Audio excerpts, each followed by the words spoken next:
This is Earl Nightingale. The purpose of this recording is to tell you about and try to condense one of the most amazing books ever written, Think and Grow Rich by Napoleon Hill. Without question, this single book has had a greater influence on the lives, accomplishments, and fortunes of more individuals than any other work of its kind.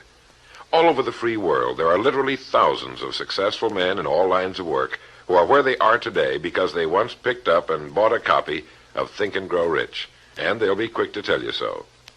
I first discovered this remarkable book in the fall of 1949. It was of enormous help to me. It helped me decide once and for all how I was to accomplish my goal. It unified my thinking and gave me a straight, clear road to the point I had decided to reach. One of my closest friends found the book several years ago and stayed home for 3 days reading and digesting its material, and he then went on to reach the top in his industry. I've sat in richly paneled, carpeted executive offices and listened to world-famous business leaders, some of them old enough to be my father, tell me that everything worked out fine after they had read Think and Grow Rich. Now, what's the secret of this amazing book? Why has this book, out of all the thousands of self-help books, remained the one towering giant?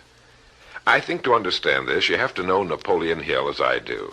He certainly was not the first man to be appalled at the poverty and seemingly endless struggle and lack of direction he saw about him as a boy and as a young man, nor was he the first to write on the subject. But he possessed two unique, highly developed abilities seldom found in one man. The first was in the manner in which he approached his subject. Napoleon Hill went after the answers to achievement in the same way a scientist seeks to open to the light of reason a secret of nature. He went after the solution to accomplishment in the same way Thomas Edison discovered the solution to the electric light, relentlessly, indefatigably, implacably, until the truth, which had been there all the time, was revealed to him. His second important ability was the knack or skill of writing about his findings in such a way that it was instantly understood intellectually, but what is perhaps even more important for this particular subject, understood emotionally as well. When the last page of Think and Grow Rich was read, the hand which put the book down on the table was a different hand. The man who then stood and walked out into the world was a changed man.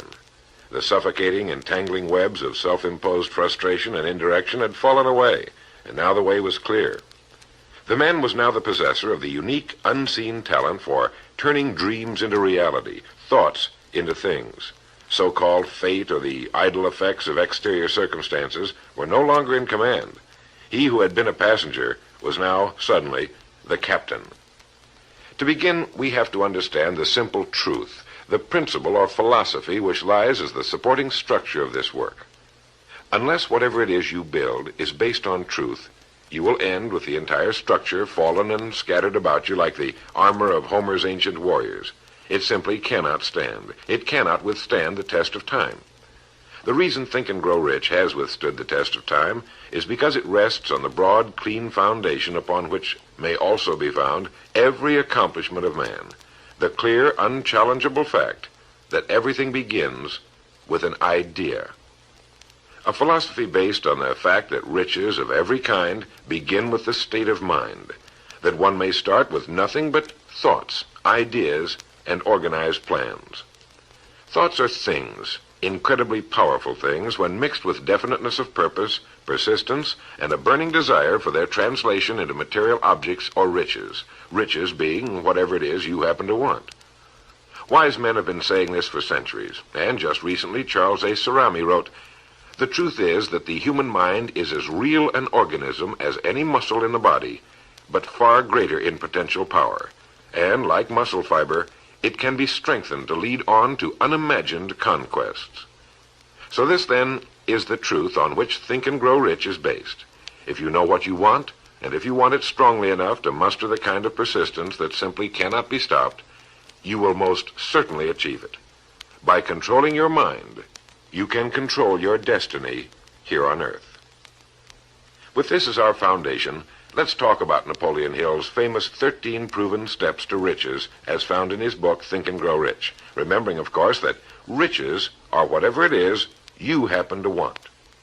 And right here, let me make two important points. The first is that whenever you listen to this record, have a notebook handy and make notes as we go along.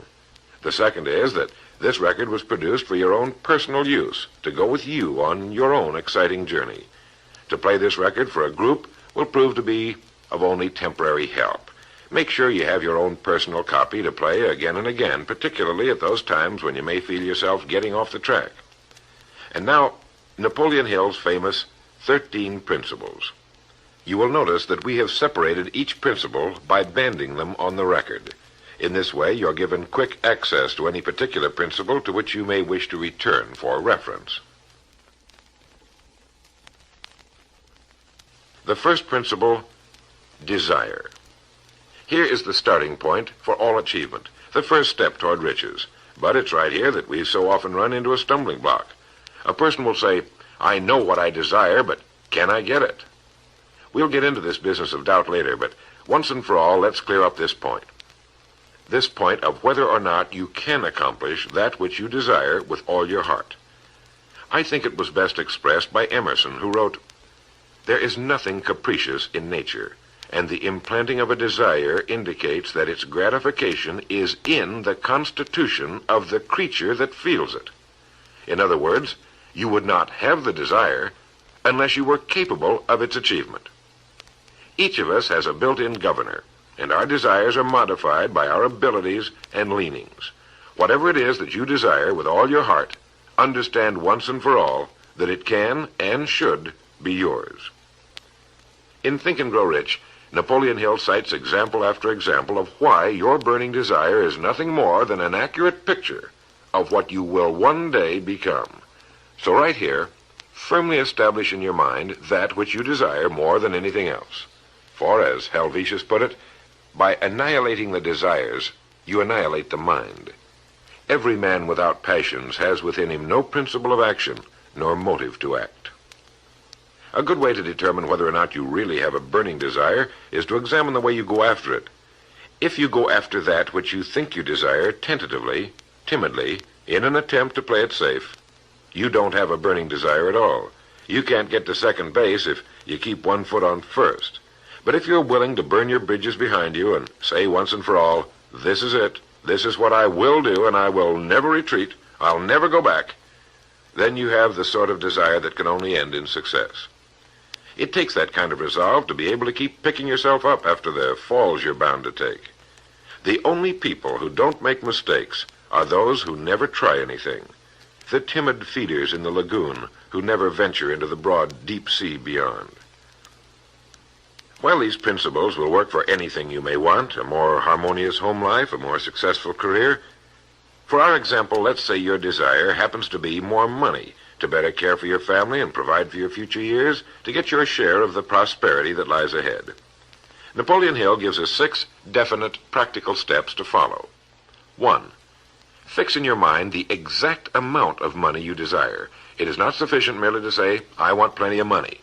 Be definite as to the amount. There's a psychological reason for definiteness, which will be described in a subsequent principle. Number 2, determine exactly what you intend to give in return for the money you desire. There's no such reality as something for nothing. 3, establish a definite date when you intend to possess the money you desire.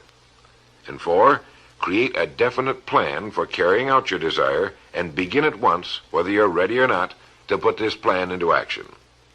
5, write out a clear, concise statement of the amount of money you intend to acquire, name the time limit for its acquisition, state what you intend to give in return for the money, and describe clearly the plan through which you intend to accumulate it. 6, read your written statement aloud twice daily, once just before retiring at night, and once after arising in the morning. As you read, see and feel and believe yourself already in possession of the money, or whatever your goal happens to be. It's important that you follow these instructions to the letter. Play this part of the record over until you have it down to your satisfaction, for this is by far the most important of the 13 principles, and this chapter of the book ends with these words. Through some strange and powerful principle of mental chemistry, which she has never divulged, nature wraps up in the impulse of strong desire that something which recognizes no such word as impossible and accepts no such reality as failure. The second principle is faith. You never would have even thought of your main desire unless faith were tugging at your mind. And if you find it difficult at times to have faith in yourself, you can be certain that you can have faith in these principles. Napoleon Hill writes, "Faith is a state of mind which may be induced or created by affirmation or repeated instructions to the subconscious mind through the principle of conscious autosuggestion." Conscious autosuggestion simply means a suggestion by yourself to yourself, just as an autobiography is a biography written by the person it's about. By getting a mental image of yourself already having accomplished your main desire over and over again, you will muster the faith you need. Faith is vital to accomplishment. The Emperor Napoleon once said, "All the scholastic scaffolding falls as a ruined edifice before one single word, faith."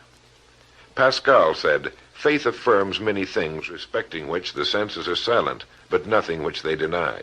It is superior to their testimony, but never opposed to it." Goethe said, "Epochs of faith are epochs of fruitfulness, but epochs of unbelief, however glittering, are barren of all permanent good." And as Schlegel put it, "In actual life, every great enterprise begins with and takes its first forward step in faith." Have faith that you can accomplish that which you seek, for you would never have decided upon it unless it was meant for you to accomplish. In his chapter on faith, Napoleon Hill gives us a self-confidence formula. First, I know that I have the ability to achieve the object of my definite purpose in life, therefore I demand of myself persistent, continuous action toward its attainment, and I here and now promise to render such action. Second, I realize the dominant thoughts of my mind will eventually reproduce themselves in outward physical action and gradually transform themselves into physical reality. Therefore, I will concentrate my thoughts for 30 minutes daily upon the task of thinking of the person I intend to become, thereby creating in my mind a clear mental picture of that person. Third, I know through the principle of autosuggestion any desire that I persistently hold in my mind will eventually seek expression through some practical means of attaining the object back of it.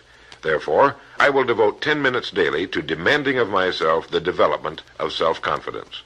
Fourth, I have clearly written down a description of my definite chief aim in life, and I will never stop trying until I have developed sufficient self-confidence for its attainment. Fifth, I fully realize that no wealth or position can long endure unless built upon truth and justice. Therefore, I will engage in no transaction which does not benefit all whom it affects. I will succeed by attracting to myself the forces I wish to use and the cooperation of other people. I will induce others to serve me because of my willingness to serve others. I will eliminate hatred, envy, jealousy, selfishness, and cynicism by developing love for all humanity, because I know that a negative attitude toward others can never bring me success. I will cause others to believe in me because I will believe in them and in myself. In rereading Think and Grow Rich so that I could write this condensation for recording, I was forcibly struck all over again by this great chapter on faith, particularly the examples of how some of the world's greatest men have accomplished what appeared to be impossible through faith. The third principle is autosuggestion. Now, we've already touched on this. This chapter of the book tells us how, through repeated suggestion, the subconscious mind can be put to work for us. It is the faculty of being able to concentrate your mind on your burning desire until your subconscious mind accepts it as fact and begins to devise ways of bringing it about. Here is where hunches come from, sudden flashes of thought or inspiration, guidance. The instructions given in connection with the 6 steps in the second chapter will now be summarized and blended with the principles covered by Napoleon Hill's chapter on autosuggestion. First, go into some quiet spot, perhaps in bed at night, close your eyes and repeat aloud, so you may hear your own words, the written statement of the amount of money you intend to accumulate, or a careful reaffirmation of whatever your goal happens to be, the time limit for its accumulation, and a description of the service or merchandise you intend to give in return for the money. As you carry out these instructions, see yourself already in possession of your goal. For example, suppose that you intend to accumulate $50,000 by the 1st of January, 5 years from now, that you intend to give personal services in return for the money in the capacity of a salesman. Your written statement of your purpose should be similar to the following. By the 1st day of January, 19, whatever it happens to be, I will have in my possession $50,000, which will come to me in various amounts from time to time during the interim.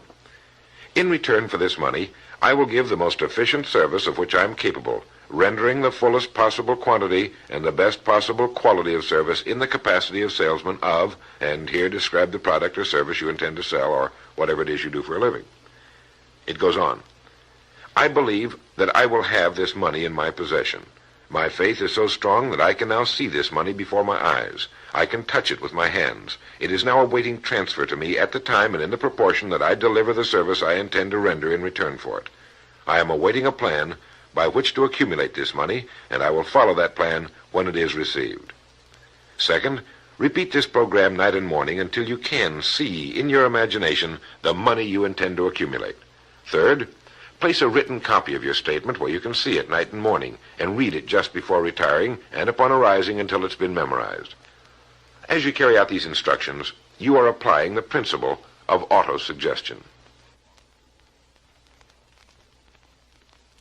The fourth principle is specialized knowledge.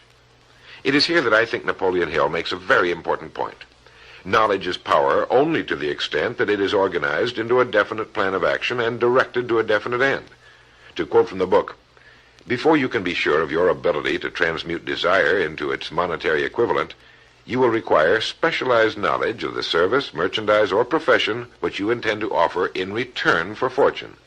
Perhaps you may need much more specialized knowledge than you have the ability or the inclination to acquire. And if this should be true, you may bridge your weakness through the aid of your mastermind group. More on this later, but for now realize that you must learn all you can about your specialty. Set aside a definite time every day for learning more about what it is you do for a living. Take the courses that are offered on your subject and associate with men who know your business well. The fifth principle is imagination. The imagination is literally the workshop wherein are fashioned all plans created by man. The impulse, the desire, is given shape, form, and action through the aid of the imaginative faculty of the mind. It has been said that man can create anything he can imagine. As Napoleon Hill says and teaches, whatever the mind of man can conceive and believe, it can achieve. Man's only limitation within reason lies in his development and use of his imagination and subsequent motivation to action. The great leaders of business, industry, finance, and the great artists, musicians, poets, and writers became great because they developed the power of self-motivation. Incidentally, one of the best books ever put together on this subject, if not the greatest, is Success Through Positive Mental Attitude by Napoleon Hill and W. Clement Stone. I suggest you get a copy from your bookstore at your earliest convenience. If your bookstore happens to be out of the book, you may obtain a copy by writing to the address on the label of this record. As you go about your daily work, think constantly of ways in which it could be done better, more efficiently. Think of the changes that are inevitable. Can they be made now? And if you feel limited, remember the words of the late Frank Lloyd Wright. He said, "The human race built most nobly when limitations were greatest, and therefore when most was required of imagination in order to build it all. Limitations seem to have always been the best friends of architecture." As you build your future from this point onward, don't concern yourself with limitations, but remember that they may be your best friends, since they require imagination if we're to rise above them. And as Beecher said, the soul without imagination is what an observatory would be without a telescope. Now, if you'll turn this record over, we'll get to the sixth principle. The sixth principle is organized planning. You have decided on your desire, your goal. Now let's organize the plan for its accomplishment, right on schedule. Let me quote again from Think and Grow Rich. You have learned that everything man creates or acquires begins in the form of desire. The desire is taken on the first lap of its journey from the abstract to the concrete in the workshop of the imagination, where plans for its transition are created and organized. Earlier, you were instructed to take 6 definite practical steps as your first move in translating the desire for whatever you want into its physical equivalent. One of these steps is the formation of a definite practical plan or plans through which this transformation may be made. 1. Ally yourself with one or more persons, a group of as many people as you may need for the creation and carrying out of your plan or plans for the accumulation of the money you've established as your goal. Making use of the mastermind principle. This is important. 2. Before forming your mastermind alliance, decide what advantages and benefits you may offer the individual members of your group in return for their cooperation. No one will work indefinitely without some form of compensation, although this may not always be in the form of money. 3. Arrange to meet with the members of your mastermind group at least twice a week, and more often if possible, until you have jointly perfected the necessary plan or plans for the accomplishment of your goal. 4. Maintain perfect harmony between yourself and every member of your mastermind group. Keep in mind these facts. First, you're engaged in an undertaking of major importance to you. To be sure of success, you must have plans which are faultless. Second, you must have the advantage of the experience, education, native ability, and imagination of other minds. This is in harmony with the methods followed by every person who has risen above the average. Work at this until you have a well-executed formal plan for reaching your objective. In this way, you're never confused or wondering what you should do next. Every morning you know exactly what you're going to do and why. It is in this chapter of Think and Grow Rich that Napoleon Hill gives us his 11 qualities of leadership. 1. Unwavering courage. 2. Self-control. 3. A keen sense of justice. 4. Definiteness of decision. 5. Definiteness of plans. 6. The habit of doing more than paid for. 7. A pleasing personality. 8. Sympathy and understanding. 9. Mastery of detail. 10. Willingness to assume full responsibility. And 11. Cooperation. The chapter on organized planning is one of the largest and most important in the book. It goes without saying that a man without a plan to follow is like a ship without a course. No place to go, with disaster a probability. The 7th principle, decision. The mastery of procrastination. To quote, accurate analysis of over 25,000 men and women who had experienced failure disclosed the fact that lack of decision was near the head of the list of the 30 major causes of failure. This is no mere statement of a theory, it is a fact. Procrastination, the opposite of decision, is a common enemy which every man must conquer. Analysis of several hundred people who had accumulated fortunes well beyond the $1 million mark disclosed the fact that every one of them had the habit of reaching decisions promptly and of changing these decisions slowly if and when they were changed. People who fail to accumulate money, without exception, have the habit of reaching decisions, if at all, very slowly, and of changing these decisions quickly and often. A definite objective makes reaching prompt decisions that much easier. Napoleon Hill gives many examples, one of which is the case of Henry Ford. One of Henry Ford's most outstanding qualities was his habit of reaching decisions quickly and definitely and changing them slowly. This quality was so pronounced in the late Mr. Ford that it earned for him the reputation of being obstinate. It was this quality which prompted Mr. Ford to continue to manufacture his famous Model T, the world's ugliest, but for the time, most practical car, when all of his advisors and many of the purchasers of the car were urging him to change it. Perhaps he delayed too long in making the change, but the other side of the story is that his firmness of decision yielded a huge fortune before the change in model became necessary, and the company is certainly none the worse for it today. When you make up your mind, stay with it. The majority of people who fail to make the grade are generally easily influenced by the opinions of others, easily swayed. They permit the newspapers and the gossiping neighbors to do their thinking for them. Opinions are the cheapest commodities on earth. Keep your own counsel when you begin to put into practice the principles we're describing here. By reaching your own decisions and following them, take no one into your confidence except the members of your mastermind group, and be very careful in your selection of this group, that you choose only those who will be in complete sympathy and harmony with your purpose. Close friends and relatives, while not meaning to do so, often handicap one through opinions and sometimes through ridicule. Thousands of men and women carry inferiority complexes with them all through life because some well-meaning but ignorant person destroyed their confidence through opinions or ridicule. If a decision is worth anything at all, it's worth sticking to until it's been completely worked. The 8th principle, persistence. Napoleon Hill defines persistence as the power of will. Willpower and desire, when properly combined, make an irresistible pair. Persistence to an individual is what carbon is to steel. In uncounted thousands of cases, persistence has stood as the difference between success and failure. It is this quality more than any other that keeps the majority from great accomplishment. They'll try a thing, but as soon as the going gets tough, they fold. Experience with thousands of people has proved that lack of persistence is a weakness common to the majority of men. It is a weakness which may be overcome by effort. If you're to accomplish the desire you've set for yourself, you must form the habit of persistence. Things will get dark. It will seem as though there's no longer any reason to continue. Everything in you will tell you to give up, to quit trying. And it's right here that the men are separated from the boys. It's right here that if you'll go that extra mile and keep going, that the skies will clear, and you'll begin to see the first signs of the abundance that is to be yours because you had the courage to persist. With persistence will come success. Persistence is a state of mind. Therefore, it can be cultivated.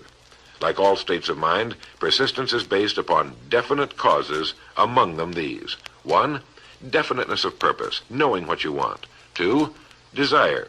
3, self-reliance. 4, definiteness of plans. 5, accurate knowledge, knowing that your plan is sound. 6, cooperation. Sympathy, understanding, and harmonious cooperation with others tend to develop persistence. 7, willpower.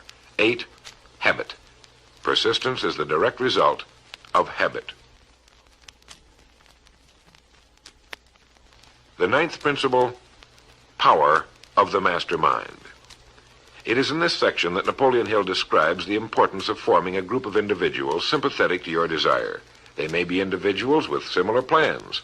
A mastermind group can be made up of 2 or more individuals. No 2 minds ever come together without thereby creating a third invisible, intangible force, which may be likened to a third mind. You may have noticed many times that by discussing something with another individual, you suddenly get good ideas as a result of this association. Ideas you would not have gotten without this association. The same thing happens to the other person. A lot of good ideas have been born in individual minds as a result of having met in committee. Associating with your mastermind group is not meant as a means of letting others do your thinking for you. Far from it. It is to stimulate your own thinking through the association with other minds. No one knows everything. The more sympathetic minds you get together, and by sympathetic I mean working for a common purpose, the more related information is going to be available, and great ideas are a combination of related information. So pick the member or members of your mastermind group with care. Make sure they're people you respect and who are hard-working and conscientious. You'll have a lot of fun, and you'll all reach your goals just that much sooner. The 10th principle could be called enthusiasm. That is, the enthusiasm that comes from the channeling of all bodily drives into positive, worthwhile outlets. It is in this chapter that Napoleon Hill describes the importance of the woman, the one and only woman, in the achievement of a worthwhile goal. It seemed quite significant to Mr. Hill that practically every great leader was a man whose achievements were largely inspired by a woman. When things get tough, and you can count on it, they will, you may be deserted by what you thought were friends. But if you've got a good woman, you'll never be alone. She'll be willing to start over again if necessary, and she'll give you the new enthusiasm that comes through her faith in you. Having someone to love is having someone to share your success and accomplishments, to give you the praise that all of us need from time to time. A man can become successful without a wife and family, but all the real joy is taken out of it. Take care of your wife and children as your greatest possessions. The 11th principle has to do with the subconscious mind. The subconscious mind consists of a field of consciousness in which every impulse of thought that reaches the objective mind through any of the 5 senses is classified and recorded, and from which thoughts may be recalled or withdrawn as letters may be taken from a filing cabinet. It receives and files sense impressions or thoughts, regardless of their nature. You may voluntarily plant in your subconscious mind any plan, thought, or purpose which you desire to translate into its physical or monetary equivalent. The subconscious acts first on the dominating desires which have been mixed with emotional feeling, such as faith. Your subconscious mind works night and day. Through a method of procedure unknown to man, the subconscious mind draws upon the forces of infinite intelligence for the power with which it voluntarily transmutes one's desires into their physical equivalent, making use always of the most practical media by which this end may be accomplished. You cannot entirely control your subconscious mind, but you can voluntarily hand over to it any plan, desire, or purpose which you wish transformed into concrete form. No one knows very much about what we call the subconscious or unconscious mind. We do know that it is incalculably powerful and can solve our problems if we go about using it the right way. And the best way is to hold in your conscious mind as often as possible a clear picture of yourself already having accomplished your goal. You know what you want, define it clearly, and then project it on the motion picture screen of your mind. Hold it. See yourself doing the things and having the things you'll have when your objective will have been reached. Do this as often as possible as you go about your daily work, and particularly at night, just before you go to sleep, and the first thing upon arising. As you do this, your subconscious will begin to lead you in the most logical ways toward your objective. Don't fight it. Follow your sudden hunches, the ideas that come into your mind, knowing that it's your subconscious trying to get through to your conscious mind. If you'll keep at this, you'll be amazed and delighted by the wonderful ideas that just seem to come from nowhere. In the next principle, we'll talk some more about this sixth sense that seems to control the lives of the great men and women, but it comes from a systematic triggering of the subconscious mind. The lives of the great men and women, which seem miraculous to the average person, are nothing more than the fulfillment of their burning desires through the power of their subconscious minds. Time means nothing to your subconscious. A man could work steadily at his job for 40 years and not accomplish as much as is possible in 3 or 4 years through the proper working of this principle. Your subconscious mind cannot remain idle. If you fail to plant desires in your subconscious mind, it will feed upon the thoughts which reach it as a result of your neglect. Remember that you're living daily in the midst of all manner of thought impulses which are reaching your subconscious mind without your knowledge. Some of these impulses are negative, some are positive. You are now engaged in trying to help shut off the flow of negative impulses and to aid in voluntarily influencing your subconscious mind through positive impulses of desire. When you achieve this, you will possess the key which unlocks the door to your subconscious mind. Bulwer wrote, "The man who succeeds above his fellows is the one who, early in life, clearly discerns his object, and toward that object habitually directs his powers. Even genius itself is but fine observation strengthened by fixity of purpose. Every man who observes vigilantly and resolves steadfastly grows unconsciously into genius." The key word there is unconsciously. Know what you want. Decide once and for all that it will be yours. Remain steadfast on course, propelled by faith, and your subconscious or unconscious mind will do the rest. The 12th principle, as outlined in Think and Grow Rich by Napoleon Hill, has to do with the brain. If you had access to all the wealth in the world and took a penny, you would be doing exactly what you very probably have been doing in the use of your brain. Nothing in the world is more pitiful than the misunderstanding by the average person of the power of his brain and the minds to which it is connected, the conscious and the subconscious. You own in your brain the most marvelous, miraculous, inconceivably powerful force the world has ever known. Take, for example, the fact that the number of lines which connect the brain cells with one another equal the figure 1 followed by 15 million ciphers. It has been determined that there are from 10 to 14 billion cells in the average human cerebral cortex. It is inconceivable that such a network of intricate machinery should be in existence for the sole purpose of carrying on the physical functions incidental to growth and maintenance of the physical body. This is the mechanism that has given us the supersonic airplane, our deep rocket probes into outer space, the sciences, the arts, all that we know and use today and will use tomorrow, have hatched from this small gray mass each of us carries around. Can you doubt, even for a moment, that it can bring you and yours everything you want here on Earth? Of course it can. If you will recognize your power as an individual and stop acting like those who have never even thought about it. Give it the job you've decided to accomplish and watch it handle it. The 13th and final principle is called the sixth sense. The sixth sense can be described as the sense through which infinite intelligence may and will communicate voluntarily without any effort from or demands by the individual. This principle is the apex of the philosophy. It can be assimilated, understood, and applied only by first mastering the other 12 principles.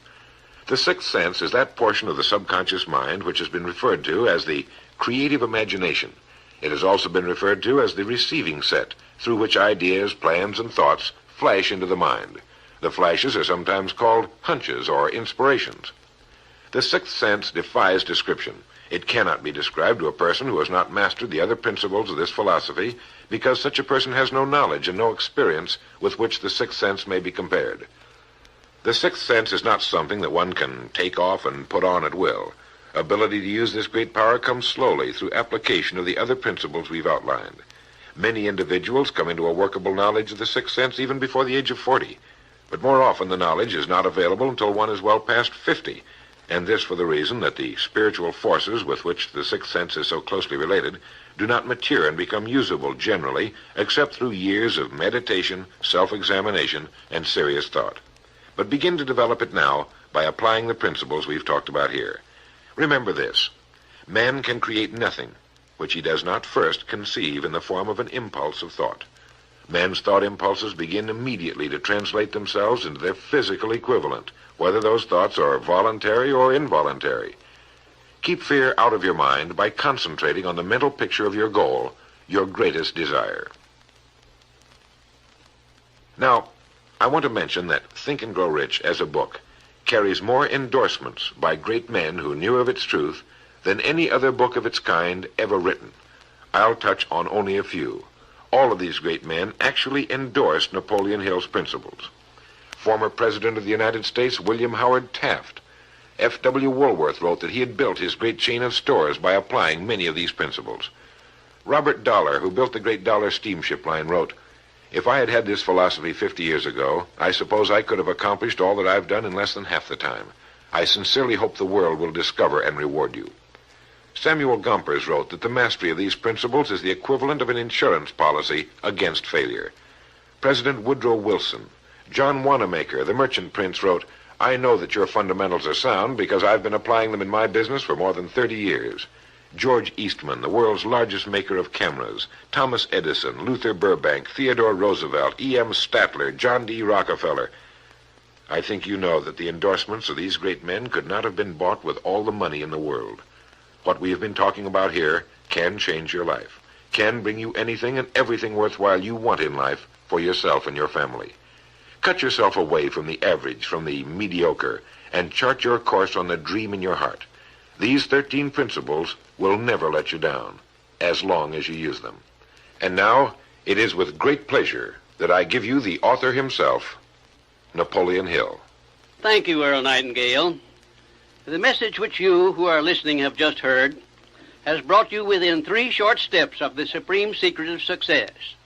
The same secret which has brought happiness, peace of mind, and financial success to countless thousands of people who have read Think and Grow Rich. The same secret which has made master salesmen out of ordinary order takers. And the same secret which has brought friendship, love, and marriage to men and women who have come under the spell of the 13 principles which Earl Nightingale has just described. You desire the better things of life, or you wouldn't be listening to this record. Come with me then, and I will help you chart your course, so you may acquire whatever it is that you desire most in life by following these instructions. 1. Condition your own subconscious mind to work for you while you sleep as well as when you are awake. You can do this by playing this record to yourself every night just before you retire. Then, before you go to sleep, after hearing the record, write out a clear statement of what you wish to accomplish the following day, and request your subconscious mind to work during the night and provide you with the plan you will need to achieve your purpose. 2. Form a personal mastermind group of 2 or more people who are closely associated with you. They can be members of your family, your business, or your professional associates, or people who work where you are employed. And play this record in their presence at least once a week. After you have done this, engage in a friendly roundtable discussion of the 13 success principles, and request each person in the group to participate and to look for inspirational ideas which may help him or her to become more successful. 3. Beginning now, follow the habit of rendering more service and better service than that which is expected of you, and do it in a pleasing, positive mental attitude. This will make friends for you, it will increase the value of your services, and it will attract opportunities by which you may get from life whatever it is that you most desire. Follow these instructions to the letter, and you will surely see the day when you can express a prayer of gratitude for having had the privilege of hearing and acting on the message which Earl Nightingale has given you through this record. And now, may I reach out across the space and the time which separate us and offer you a hand of friendship and a sincere prayer that you will be blessed with a richer and a fuller life because of this message. Your big opportunity may be right where you are now. Follow these instructions faithfully, and it will reveal itself to you.